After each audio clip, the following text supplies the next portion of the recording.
All right, y'all. Hello and welcome to another episode of A Fresh Perspective with Jeff Charles, with your boy, Jeff Charles. That's me. It's been a while, huh? Welcome on back. And I got another fire conversation, another great interview for you. We're going to talk about guns. Guns. I'm wearing my Black Guns Matter shirt. It's great. And there was some interesting data that came out from the Crime Prevention Research Center a few weeks ago that was very enlightening when you consider the overall gun control narrative. But before we get into it and before I bring on my guests, you know what to do. You gotta like this. You gotta share this.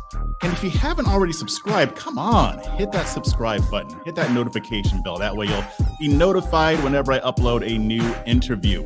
Also, check out my new Substack, Chasing Liberty, at libertychasers.com. Become a subscriber. I'm doing a lot of coverage on local government abuse, all that good stuff, and talking about just liberty-minded ideas in general. So I appreciate all the support. Go ahead and check out Chasing Liberty.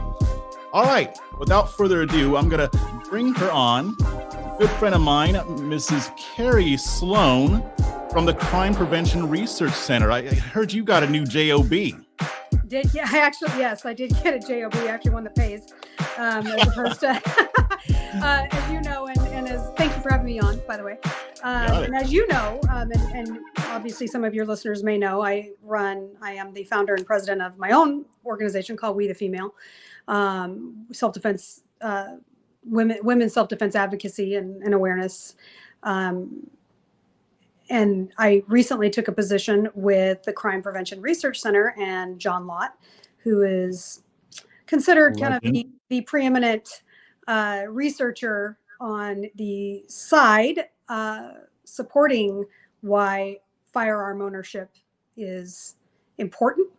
And one of his things that he's really good at doing is being able to debunk the gun control narrative with actual data, and also helping people understand how the gun control supporting side manipulates data, and to fit their agenda. I mean, we all know, and I find it ironic, and I know for those of us that are in that centric and liberty-minded libertarian mindset, how we all know that both sides can. Right. Everybody wants to make it look like what they want to make it look like. And One of the things I like about working with John is actually pissed off many people on the right, calling out some of their stuff. And he's like, well, that's not necessarily true, but this is what it is. And so he tends to, he tends to take a very leveraged approach to it. And this one thing that we're talking about today is with the FBI and how they've manipulated some data is actually, it's pretty damning, honestly, on the FBI's part. Very much so, very much so. But before we get into all that, why don't you tell the audience a little bit about what you do at the Crime Prevention Research Center and just, what you've been up to and all that good stuff. Well, I was headhunted for the job. Titles are corny to me, but I am the executive director of education. So executive director. Well, right, because in today's world, as you know, education isn't just about putting out data. It's about translating that data and getting it out in a way that's easily digestible by the masses. And that involves many different forms. So we had to be able to bring people underneath me to work so that they can have, like I said, titles are corny to me, but so that they can have their title or their piece of what this education this holistic approach to education looks like. So in short, my job is to take that data and all of that research and interpret it and translate it in ways that it's easy to understand first and foremost, but also to help people understand how it affects their lives. Because, you and I have talked about this. We are blessed in the United States to have the inalienable right of life, liberty, and the pursuit of happiness guaranteed to us in our Constitution. But my idea in the pursuit of happiness is different than somebody else's. And so therefore it can create a self-focused society.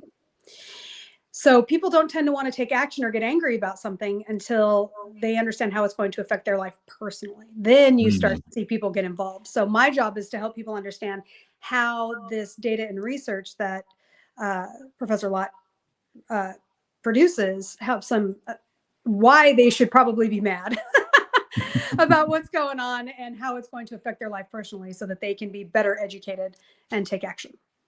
Yeah, when you had told me that you were joining up with the Crime Prevention Research Center, I was glad about it, especially when you told me about your role, because it's a very data heavy It is. organization, and it's not easy for the average person who doesn't live in this world the way you and I do.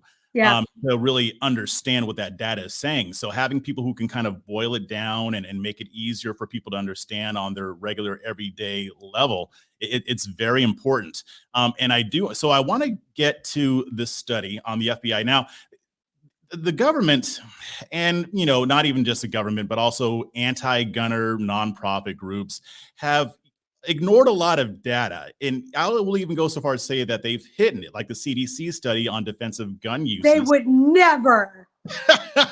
Yeah, no, perish the thought. But yeah, I mean, they took off some of the data about defensive gun uses just in general, at the behest of these anti-gun groups, because they know it's data that they can't get around. But you guys at the Crime Prevention Research Center came out with a new study specifically on active shooter cases and the frequency with which they are stopped by regular people who are armed. Can you kind of delve into that a little bit? Yeah, so there is, I've got my notes here, because there's a lot of, just that study alone, there's a lot of data in it and a lot of different things. So essentially, they had it, the FBI, this is the short of it, the easily digestible, or as they say, the Reader's Digest version, is that the Federal Bureau of Investigation, the FBI, says that armed citizens have stopped only 14 out of 302 active shooter cases between 2014 and 2022. The media has used those numbers to paint the picture that that the good guy with the gun barely stop, that they really don't stop. Let me start that over. So the media wants you to believe that a good guy with a gun stopping the bad guy with a gun is rare, but that's actually not true. So what we found at CPRC is that it's actually 63% of these cases were actually stopped with a good guy, stopping the bad guy. You said 63%?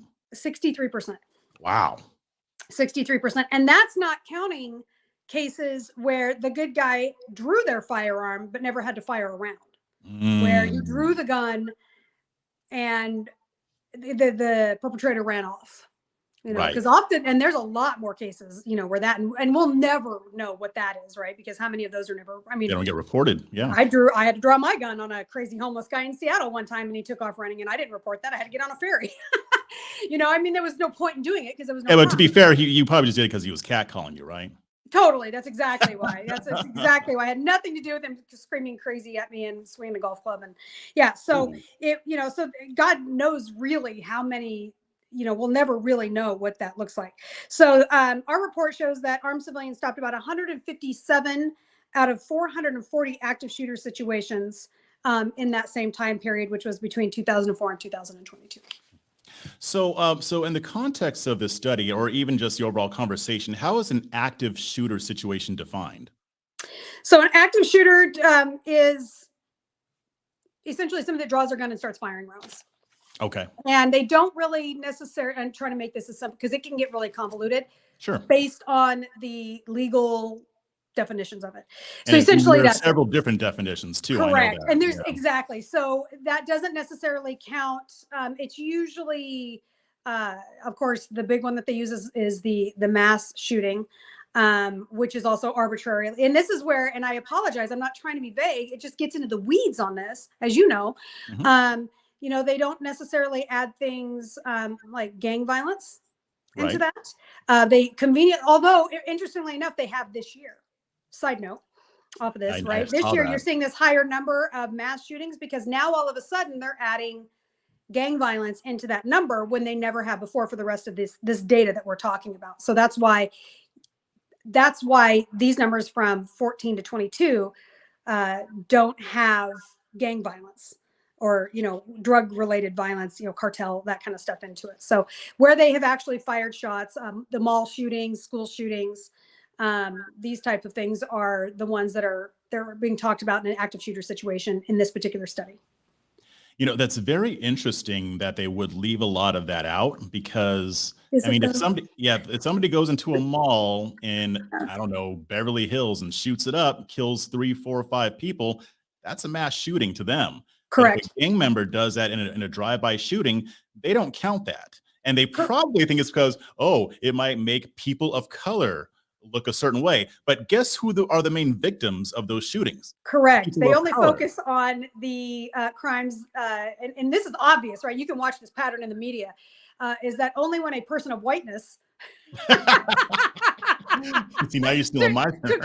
quote Jeff Charles, focused on, right? We Oh, my don't, last. we never see, or when we do, the stories tend to be buried pretty quickly when it's a minority, particularly if it's a the contrived POC term, if it's a black Right. person, especially if it's a black person, or especially in relation to gang violence, even women. There have been women that have been, should be legally classed. It's not as many, obviously, Mhm. but they do happen. And even the trans, I mean, we've seen that, right? That's where the whole thing, they start to twist it and make it Yeah. right. How that double speak, I'm actually almost impressed by the stretch that they went with some of the trans shooters and how they still blame the gun for that in some way. I Yeah. was like, that was interesting when it didn't fit the narrative. So correct, they don't tend to count those types of things. The other thing that's interesting, and we didn't cover this in the or Dr. Lott didn't in that report, but the goalpost for what a mass shooting is classified has significantly, in terms of fatalities or injuries, right? Because an active shooter incident can include people that were not killed. It's Mhm. just if they were shot. That number has moved. That goalpost has moved from the 70s, the FBI's definition of what mass shooter was in the 70s, to now. And of course, that number is significantly lower now to justify and validate what the criteria for mass shooting is. So there's that component of it too that isn't even, that we don't even need to address because there's so much Right. other stuff in that case, including which I know you'll probably be talking about here in a minute, is the uh, numbers for gun-free zones. Yes, and I'm going to get to that in just a Mhm. second. But I wanted to get your take on this. That there's such a discrepancy between what the FBI found and what the Crime Prevention Research Center has found.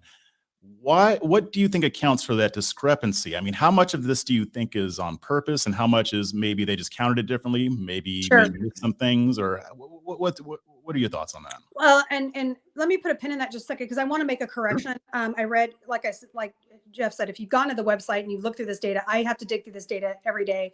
I'm going Mhm. through past stuff and getting that back out. There's a lot, and I made a mistake, and so I want to make sure that I'm clarifying so that I'm very big on making sure that we have these numbers accurate. Sure. So when I said that the active shooter incidences that were stopped were 63%, that wasn't the case. It's 41%. It's the 63.5% is for the areas where guns are allowed versus Gun-free gun-free zones. zones. So I wanted to make sure that I clarified that for you. So I apologize. Yeah, no So problem. it's a lot of numbers. I know. I've read through and it. It's and I very always dense with the subscribed numbers. to the theory that I was too cute for math growing up. So so it's a big thing for me to go through these numbers and break these down. So I apologize for that. I based on, and this is my opinion, this is not the opinion of CPRC, although I think our data kind of can reinforce it, is that because we've seen a pattern of some corruption from the FBI over the past many years, I would say, well, at least 8, if not more. I think that I absolutely think that the data is intentionally manipulated to fit the narrative that they want to support a gun control agenda. I think that it's reinforced by the fact that the CDC conveniently has taken some of that data off. Like, Mhm. why would you need to hide data if you're not trying to intentionally manipulate it? Exactly. I mean, Just and saying. yeah, I mean, with the CDC data, I mean, I think a lot of over the past, say, 5, 6, 7, 8 years, you've seen a lot of people on the pro gun rights side using that data to Yeah. prove the point. And it's not just that the numbers are there, it's the fact that the anti-gunners can't get around it. That's Correct. the problem. That's why they don't like it. I mean, they usually ignore defensive gun uses, or they just straight out lie about it. I've only seen so far only one anti-gunner try to actually tackle that data and still argue for gun control. I can't remember who it was. It was a while ago. They wrote an op-ed, really stupid arguments, but at least he tried, and at least he was honest that the data was there. But the fact that that some of that data was removed at the behest of these anti-gunner groups kind of leads me to believe that the FBI was motivated by the same thing. They want more gun control, and they don't want people to know that responsible gun owners are far more likely to use a firearm to defend themselves than they are to victimize somebody. Yeah, and if you go to the organization's website, which is crimeresearch.com, you will find countless articles and pieces of research. Yes, again, it's a little convoluted. Bear with me. I'm going through years of back data and trying to get that back out there to y'all. I'm going to be doing it in videos too, a little short clip videos for the people that don't like to go through and read those things. You know, a lot of people don't like to download or don't download PDFs unless they're research and write stuff out themselves. But you're going to find a consistent number of stories out there literally proving that the good guy with a gun far outweigh the justification for gun control over and over again. And what I think is interesting is to look at how most of these gun control advocacy groups, you know, the big ones, right? Moms Demand, Everytown, to name just two of them. If you ever and watch the people that spew their facts and data, when you ask them to, right, they'll say something, and then you say, where's your proof of that? Then they will give you Everytown, for example. Well, then you go to the Everytown source, and the Everytown source will say Mom's Demand or one of the other ones, but they will all quote each other in this big circle, and it will continue. You'll always end up in a loop where they are quoting each other as opposed to going back to a core number, particularly from the data on the FBI site. Now, interestingly enough, and I had the number and I forgot it, but it's really low, really, really low. How we were talking about the gang violence versus the mass shooting type language that's being used. Most gang violence obviously occurs with pistols and handguns, as opposed to rifles, whereas mass shootings with rifles is actually a very small number of the overall classification of active shooter incidences. That's another piece that I don't have that exact number in front of me. I apologize. I did. And this other story that we were just talking about kind of got me a little distracted, but it's on our website and it's very low in the scheme of those numbers. And so just yet again, proving that they have to change the narrative and move the goalposts to continue to validate their reason for wanting to disarm people. Yeah, and realistically, I mean, the likelihood of dying in a mass shooting is very, very, very low. A very minuscule percentage of homicides that are caused by somebody using a firearm. So even the fact that they get the coverage that they do, and I'm not saying that they shouldn't be covered, but they are used for a very specific propaganda purpose. Absolutely, they are. When again, more of the data that proves, if you know, the benefits of owning a firearm, particularly for certain groups of individuals, is all on the website as well. And what about approximately a little over a decade of research that John has done has proven that firearm ownership by women, the elderly, and people of color, just I don't even understand that. Like you and I could just go off on a rant, just goofing off about that. Side note, most people of color don't even like that term anyway, but go ahead. It's just, I don't even get it. Like, I'm like, what does that even mean? Like, you know what I mean? That's why I lost it with your people of whiteness thing. I thought that was so funny. I absolutely embrace that. I think it's hilarious. But minorities, essentially, in urban cities where crime is significantly higher, those individuals with lower income and living in high crime areas, ironically, areas that usually have the strongest gun control laws, actually show that it's the good people in those communities that benefit most from firearm ownership, and that are also the most hurt by the gun control laws that are in place.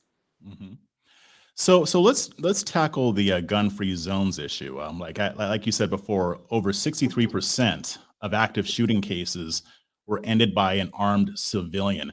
Now, can you kind of go into kind of why that's significant? Well, other than I don't know that there's much. I mean, ... Like, answer that. Like, it's pretty obvious, right? So it's obvious that when people are allowed to carry a gun, and they can use that gun legally, in an area, that they're going to be significantly more likely to be able to stop an active shooter situation.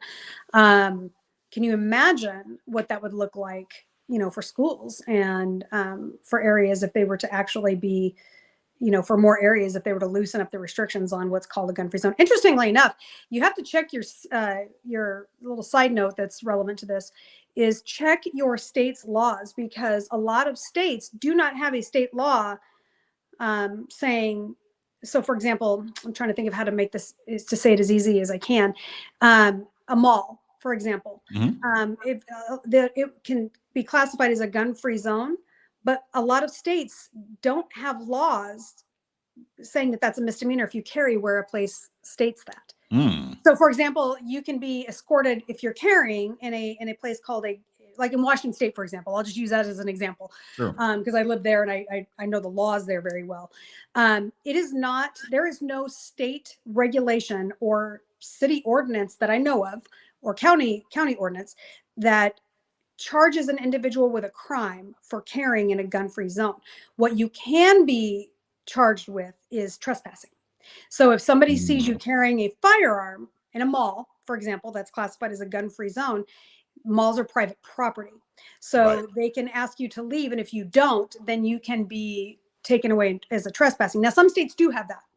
I think Texas. Yeah, it's the same in Texas too, actually. I mean, they're supposed to give you an opportunity to leave if they don't want you to have a gun in there. And ever since they've had that law, I learned this from a gun instructor. Absolutely zero people have ever been convicted under it.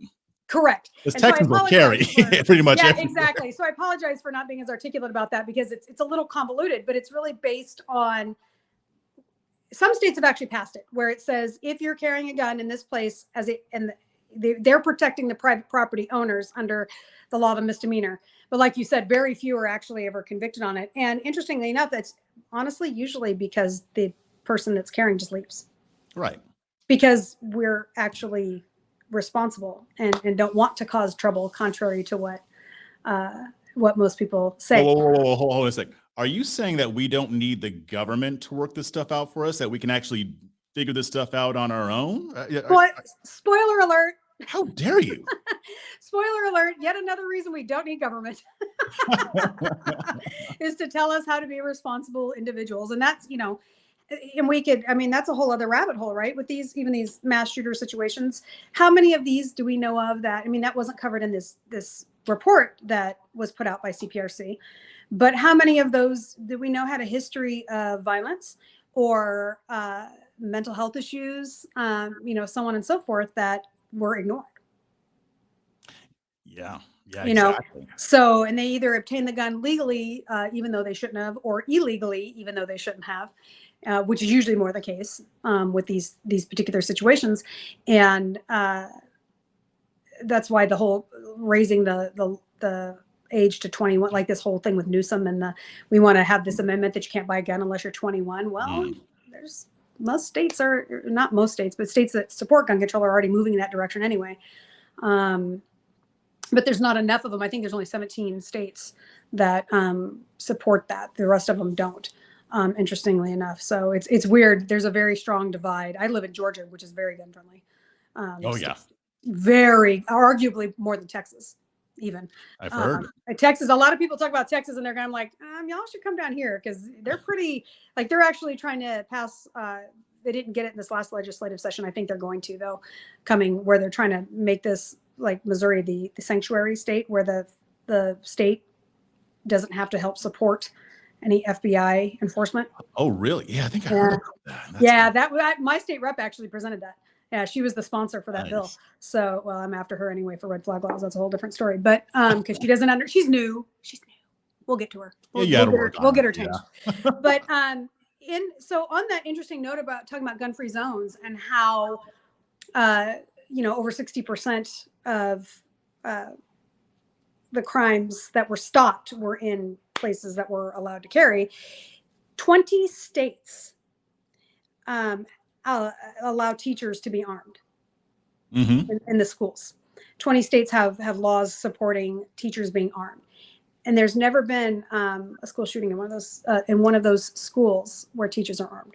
Really? See, I didn't even know the number was that high. I know that there were a lot of states that were passing that legislation recently with the mass shootings Yeah. and stuff like that, but I didn't know that there was 20. 20 states have passed legislation allowing teachers to be armed, and there's never been a school shooting in a school. And this is public, right? I mean, Really? that's what we're counting private schools, right?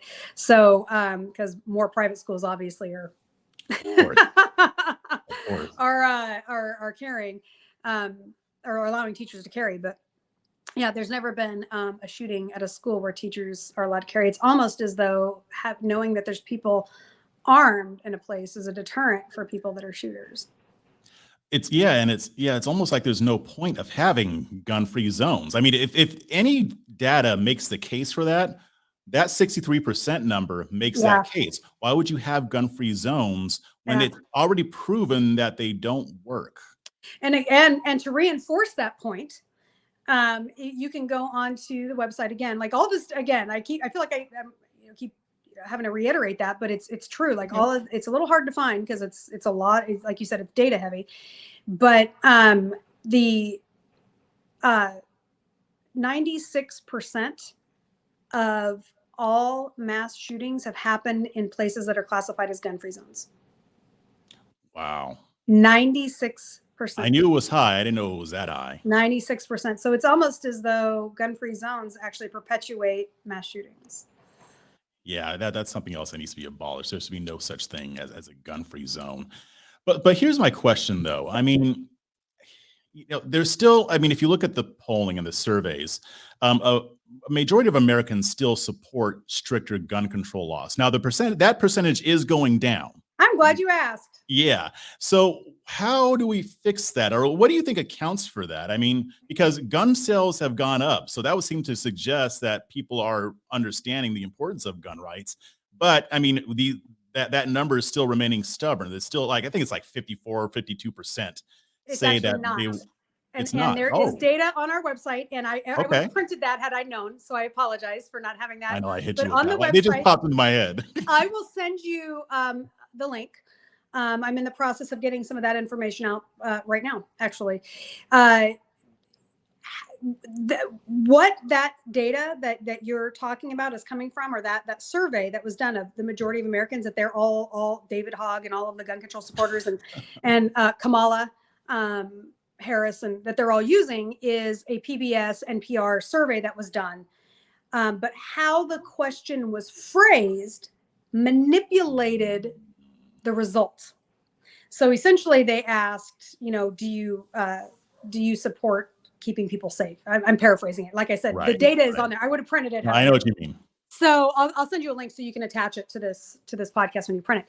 So CPRC turned around and redid the survey, changing the language in the survey, and received a much different response. And it actually does not support more gun control when they actually phrase the questions in a more arbitrary way. So it was absolutely. I remember that. Yeah, it was. So, like I said, I've got to paraphrase it, but I wasn't prepared for that one. But I'm still new to this job, y'all. So I'm still trying to memorize and absorb all of this. Yeah, previous it's going to take data, a while. in addition to everything that keeps coming out. It's a big job, which is why I have people that help me kind of go through this. So they said, do you believe that we need to keep people safe with stricter gun laws? I mean, essentially is what it was, kind of how it was paraphrased.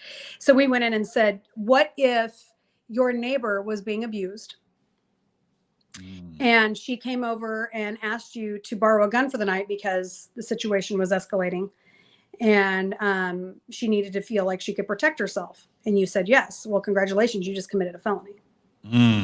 Right? Or letting your neighbor boy borrow your shotguns or your rifles for the some school competition, right? And without a formal transfer. Now you're committing, potentially, depending on the state, you're committing a felony. So when the questions were rephrased in context, the number of people that supported stricter gun control laws actually dropped. It's funny how just that little bit of education can Yeah, make people change their mind. And that's something I've noticed that in a lot of different areas, but it's especially true in the gun debate. A lot of very much so. anti-gunners know nothing about guns. They know nothing about gun ownership or gun culture or what have you. And once they learn, their views tend to change. They do, and that's that's my goal with this organization, is to help to get that data out and to help to change that perspective. Now, some people you're just not going to get to, and Sure. that's the way it is. But I've been doing this now for 5 years in my as a firearms instructor.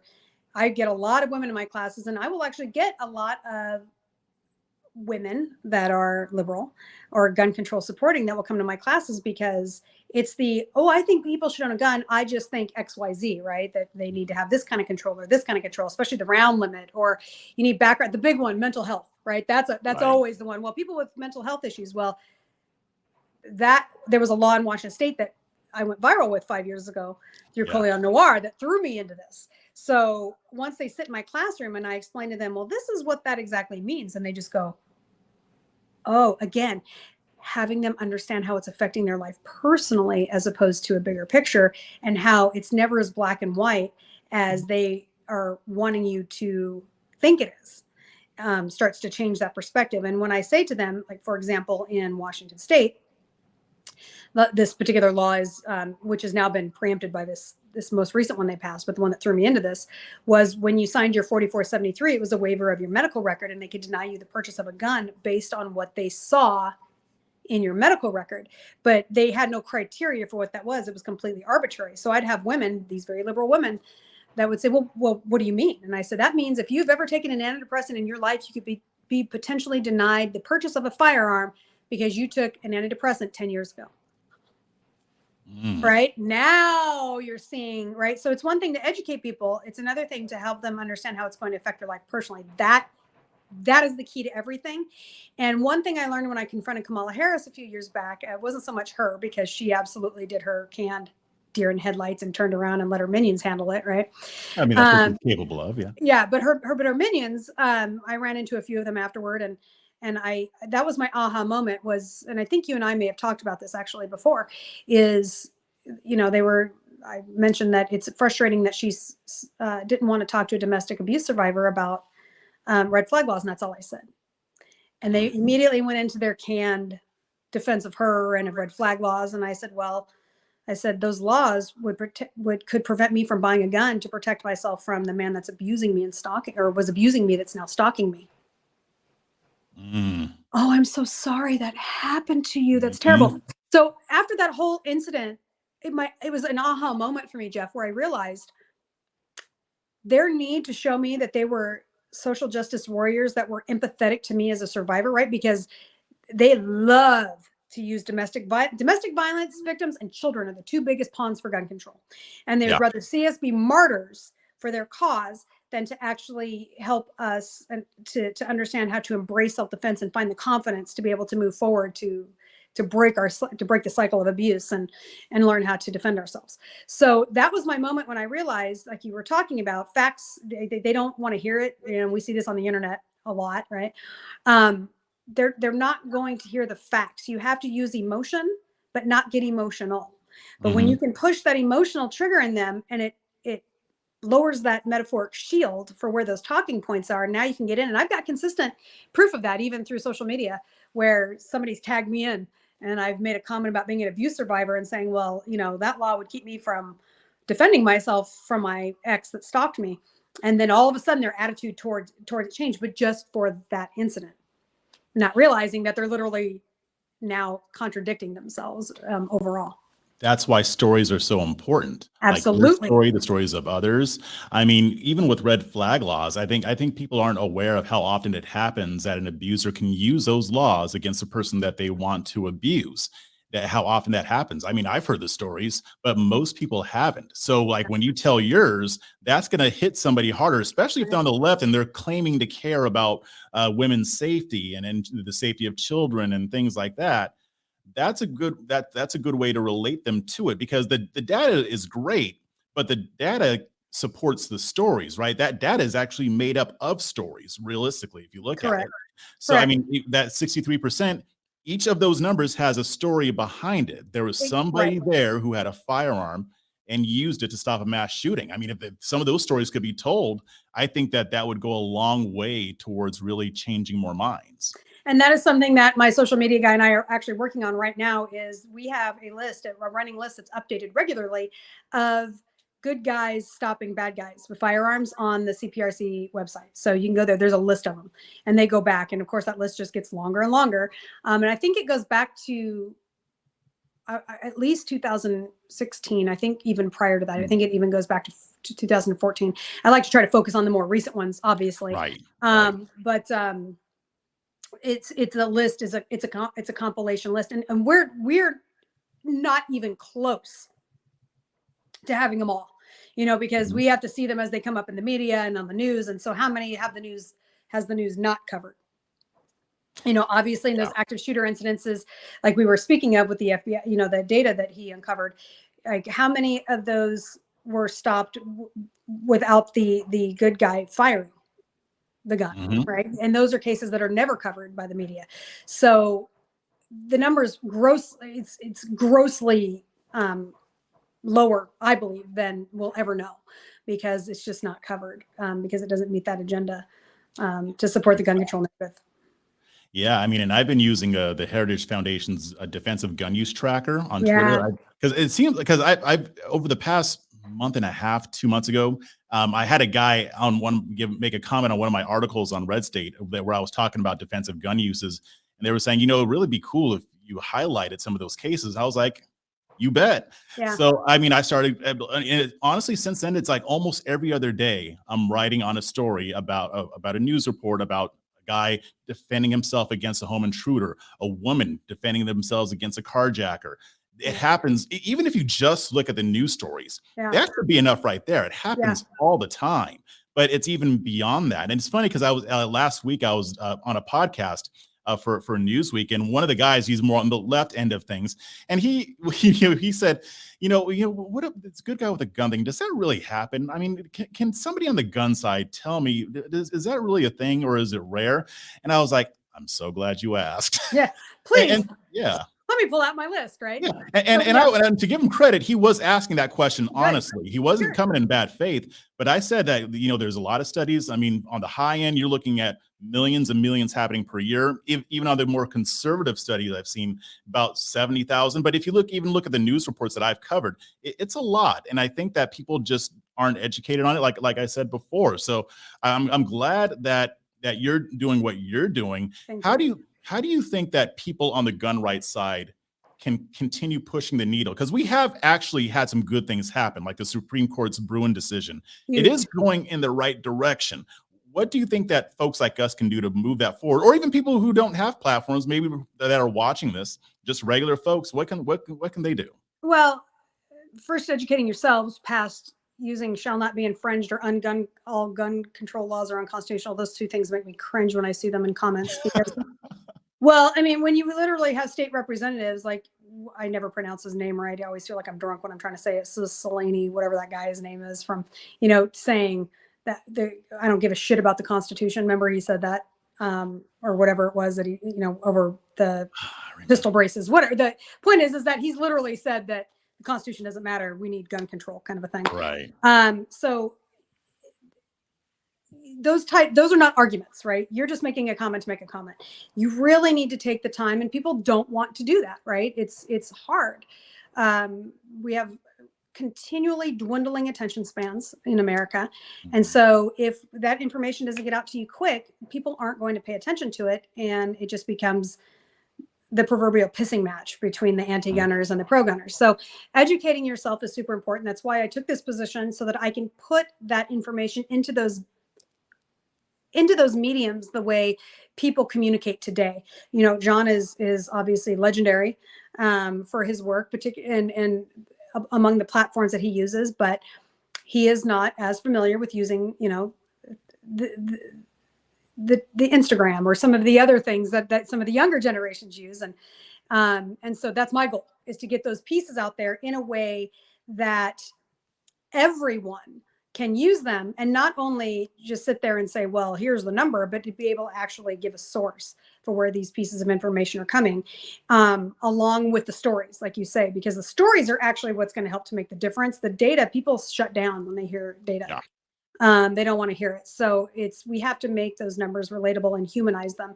And that's part of what my job with CPRC is there to do, is to help to do that. So we will be creating actually a compilation video. My social media guy and I are working on that now, of the most current defensive gun uses.